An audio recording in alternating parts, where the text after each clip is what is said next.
If you want to see the engines talk, then you should visit the island of Sodor. It's a place where engines and road vehicles can talk. Let's set friendship in motion.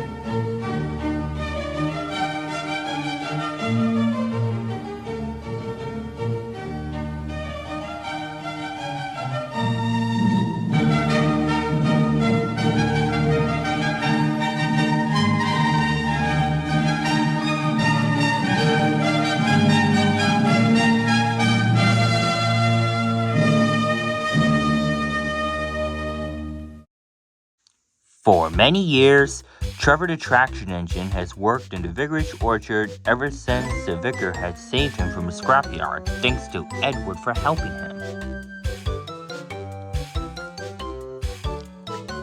He saws wood, collects apples, and gives children rides around the orchard. But one day, Trevor was feeling depressed. He couldn't breathe properly. "Your boiler needs mending," said the vicar, "but I can't afford it, unfortunately." "I'm sorry, Trevor." This made Trevor feel even more depressed.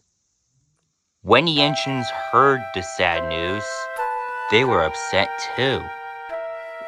"He's getting old, I'm afraid," said Edward. "What can we do to make him feel better?" asked James. Then Thomas had an idea. "I'll bring some flowers and some dirt to the orchard so that people can plant them to make Trevor feel better," he said. All the engines thought that was a great idea. The next day, Thomas collected some flowers and dirt, and he set off to the orchard. And several people came to plant the flowers. "Thank you for bringing some flowers and dirt, Thomas," said the vicar. "You're a really useful engine," added Trevor. Thomas just smiled. That night, Thomas told the other engines about his day. "It's a shame that Trevor can't get better soon," sighed Percy sadly. "Indeed," agreed Henry. "Let's be thankful that Trevor is happy for his one last gift." All the engines agreed and thought about their memories with Trevor. One day, shortly after, Thomas went to the orchard hoping to speak to Trevor again. But the vicar had bad news for him. "Hello," he said.